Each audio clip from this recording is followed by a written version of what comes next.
No Palavra Plena de hoje, eu estou com a minha Bíblia aberta no Evangelho de João, capítulo 11, versículo 6, que diz assim: Quando soube que Lázaro estava doente, ainda se demorou 2 dias no lugar onde estava. Nesses últimos programas, eu tenho falado sobre o tema cristãos em dias de sofrimento.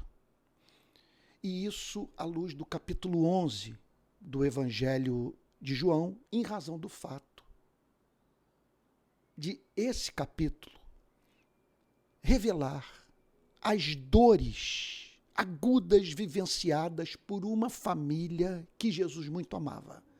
Família de Marta, Maria e Lázaro.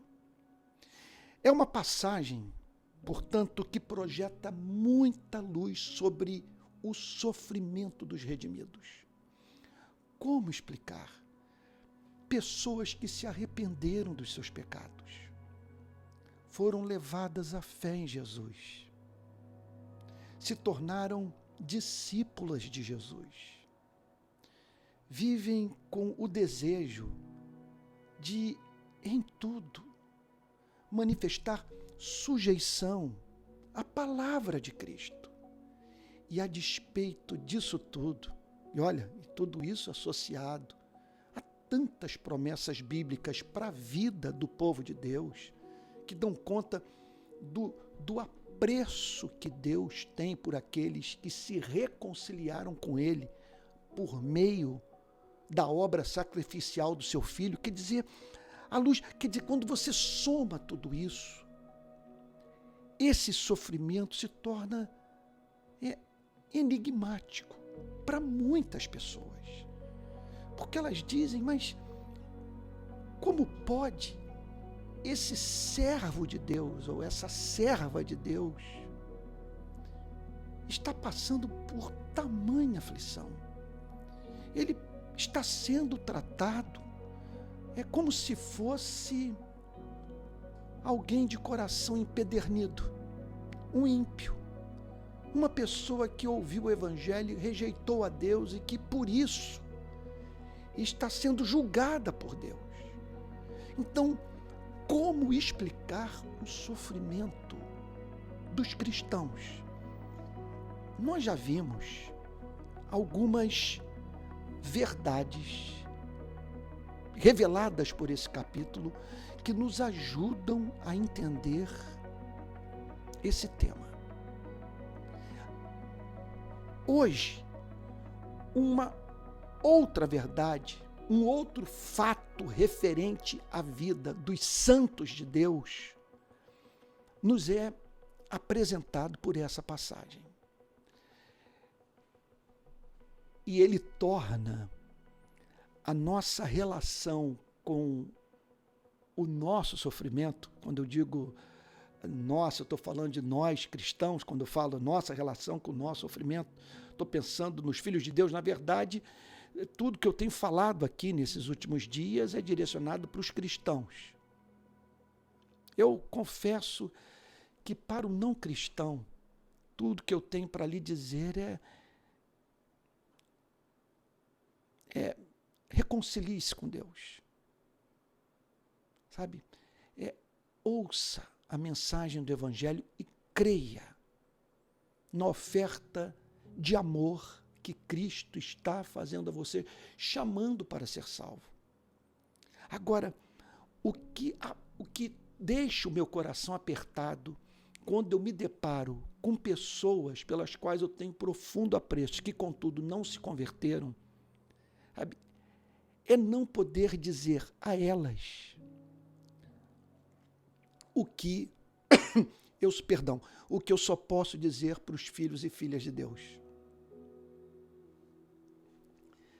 Porque tudo que essa passagem tem a comunicar para a vida dos que sofrem só pode ser dito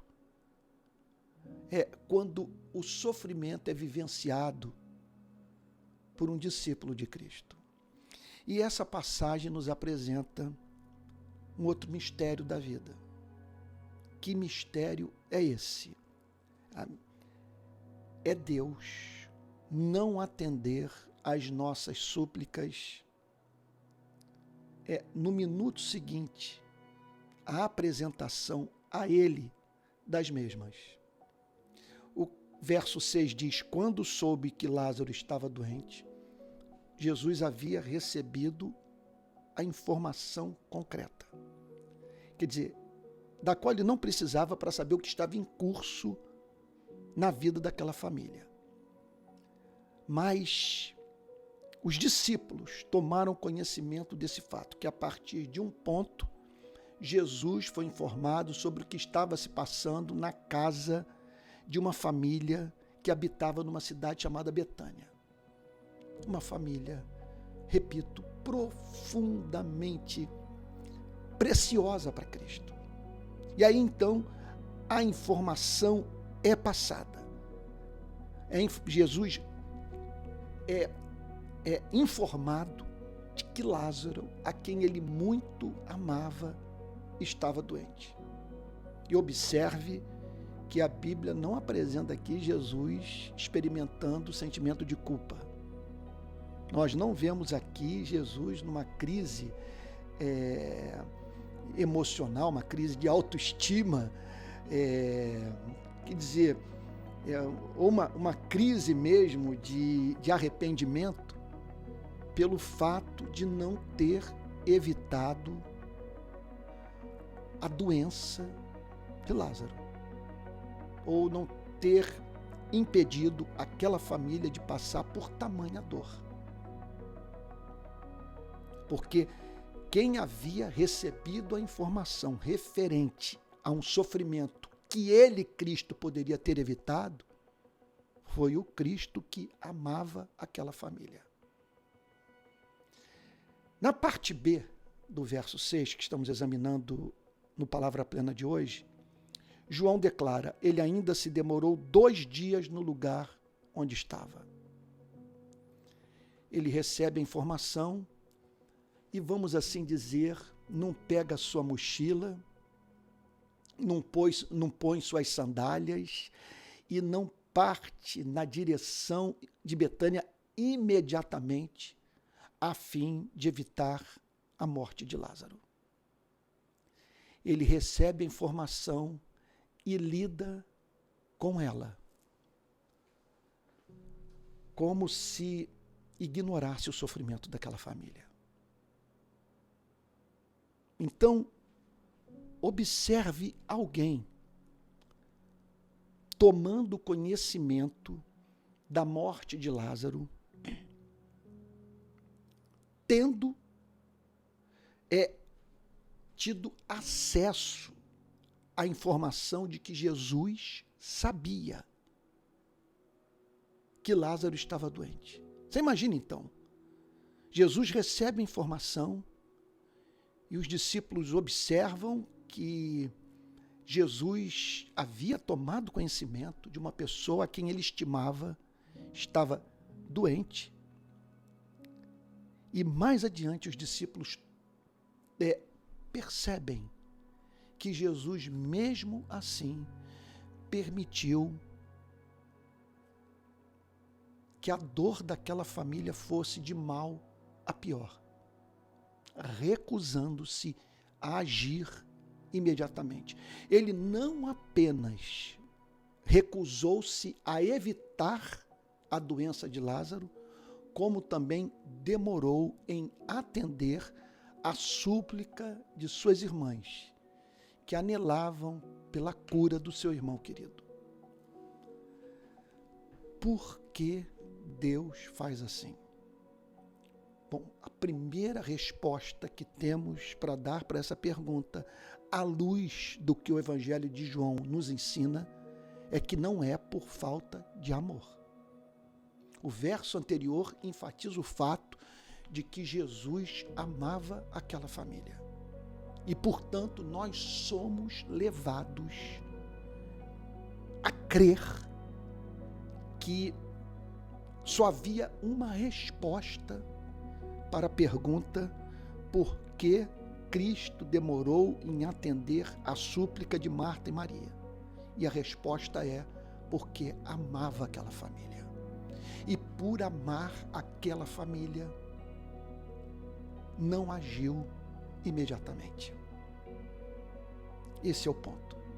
Então isso nos remete para uma segunda questão.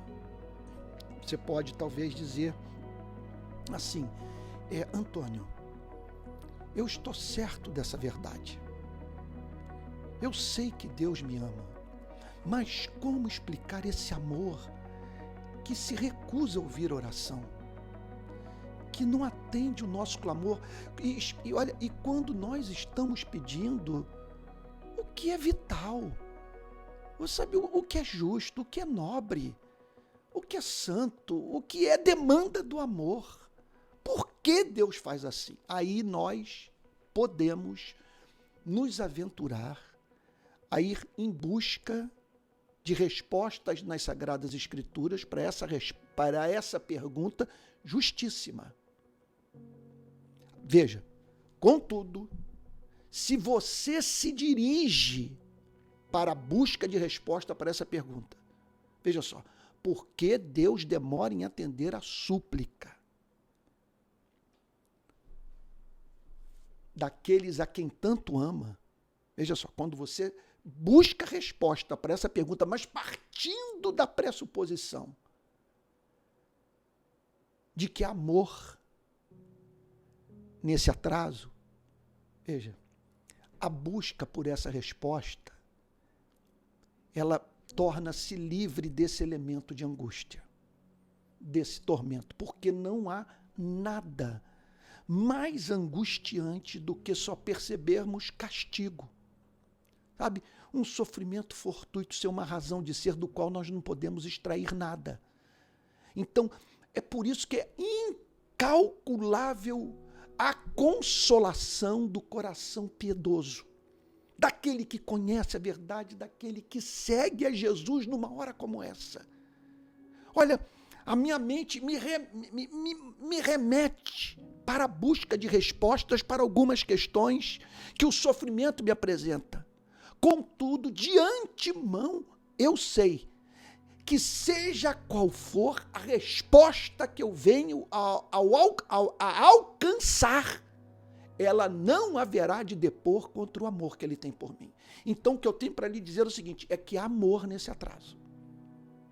Agora, quais as intenções do amor numa hora como essa? Ele decidiu, quer dizer, esperar 2 dias para partir para Betânia.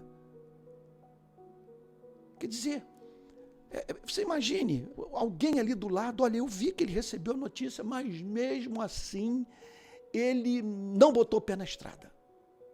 Ele permaneceu onde estava. Você imagine uma pessoa, eu fico a pensar, se alguém passa uma informação como essa para mim. Olha, aquela pessoa que você tanto estima, que você diz que tanto o ama, essa pessoa, olha, ele ficou sabendo o que você estava passando, mas mesmo assim decidiu ir à praia. Mesmo assim o ignorou, mesmo assim se recusou a atender o seu pedido, ou vir em seu auxílio imediatamente. Olha, isso é uma coisa que causa muito ressentimento em nós. É da natureza humana experimentar ressentimento diante de uma indiferença como essa. Então, quem olhasse para a cena poderia ser levado a dizer: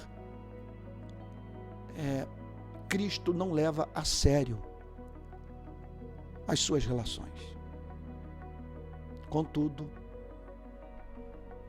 era necessário que ele não agisse imediatamente. Era necessário que o amor alcançasse os seus objetivos por meio da dor. Era necessário que aquela família passasse por aquele sofrimento a fim de que por meio dele conhecesse o que não conheceria de uma outra forma. Ou conhecesse aquilo que Deus decretou que conhecesse por meio da dor. Então ele não intervém imediatamente, porque somente ele sabe o que o papel que cumpre na vida do discípulo que sofre, sabe, esse período do silêncio divino. Então, é de suma importância, quando você vê alguém que você muito ama sofrer, entender que quem está sofrendo, veja só, alguém que você ama, que serve a Cristo, que é discípulo de Cristo, um irmão precioso, é de suma importância que você entenda que Deus o ama. E é claro que isso pode ser aplicado à vida também daquele que não é discípulo. Deus o ama. Agora, quando nós falamos da vida dos discípulos, nós podemos acrescentar a esse amor tantos outros propósitos que se cumprem na vida daqueles que estão trilhando o caminho da santificação. Então, é muito importante que nessas horas, ao olhar para a vida de servos de Deus que estão sofrendo, ao olhar para o seu próprio sofrimento, que você entenda que somente Deus sabe com exatidão o papel que esse período de silêncio divino cumpre na sua vida. Portanto, não depõe contra o amor de Deus a ausência de resposta imediata para as nossas súplicas. É de suma importância que você entenda isso. Se você está lidando nesses últimos dias, meses e anos com silêncio divino, saiba que à luz do que as Sagradas Escrituras nos ensinam com muita clareza, não há uma necessária relação entre a recusa de Deus em ouvir imediatamente a súplica dos santos e pecado, e culpa, sabe, e castigo. Aquela família era amada por Cristo. O texto em nada revela algum pecado que aquela família deveria abandonar. Ou seja, um pecado factual que aquela família deveria abandonar e em razão do qual estava passando por aquele sofrimento. Portanto, não veja tudo em termos de culpa, em termos de pecado, em termos de castigo. Sabe? Olha, e eu vou um pouquinho mais longe. Se na hora do mais alto tormento, da perda, sabe, que causa a dor mais aguda, sabe, a voz que você ouve é a voz de um inquisidor, sabe, de alguém que se aproxima para lhe dizer que você está sofrendo, afinal de contas, porque tem pecado a largar na sua vida, sabe? E que, portanto, o leva essa mesma voz a cair numa introspecção mórbida, a fim de, no momento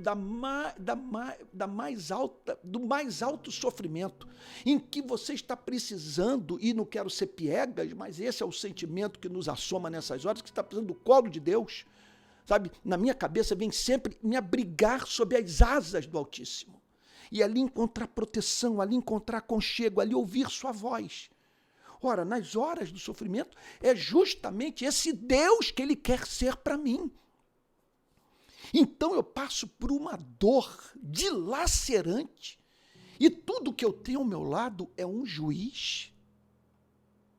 Onde que entra esse Pai? Esse Deus que acolhe, esse Deus que enxuga lágrimas, esse Deus que é socorro bem presente na tribulação, esse Deus que é misericordioso, que se compadece de nós, que sofre conosco. É esse Deus, veja só, é isso que Ele quer ser para você, e é assim que você quer, e é assim que Ele quer que você o veja. Como um Deus que na hora do sofrimento mais intenso, sabe, quer chamá-lo para se colocar debaixo das suas asas. Veja, por ele ser pessoal, pelo fato de Jesus ter assumido a forma humana, ele sabe o que você está sentindo, não tem a mínima dúvida com relação a isso. O ser mais sensível do universo sabe o que você está passando. Eu tenho uma boa nova para lhe apresentar.